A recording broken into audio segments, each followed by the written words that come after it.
La trepidante Mariangela d'Abraccio, più bianca del marmo che lavora, Camille rivive a Spoleto nel lavoro di Dacia Maraini e ancora una volta, non in grazia della sua... Sono ormai tanti i libri, i drammi e i film su di lei che Camille Claudel, artista francese, è già, come si dice, oggetto di culto. Reincarnata nella trepidante Mariangela d'Abraccio, più bianca del marmo che lavora, Camille rivive a Spoleto nel lavoro di Dacia Maraini e ancora una volta, non in grazia della sua scultura, ma per la tragica vita divisa fra 30 anni di genio e 30 anni di manicomio. Dacia Maraini fiuta i due pericoli estremi, il santino della martire, il manifesto di liberazione. Restituisce anzi al maestro amante Rodin, Remo Girone, il peso schiacciante che ebbe sulla vita di Camille, non sulla sua arte perché gli fu pari.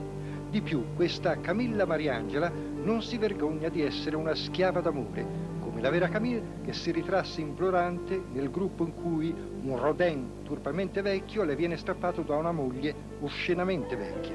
Non sapremo mai se Camille impazzì per amore come Lucia di Lammermoor o perché disturbava troppo col paradosso di una donna impegnata nella più maschia delle arti, la scultura, e con successo e con soggetti erotici.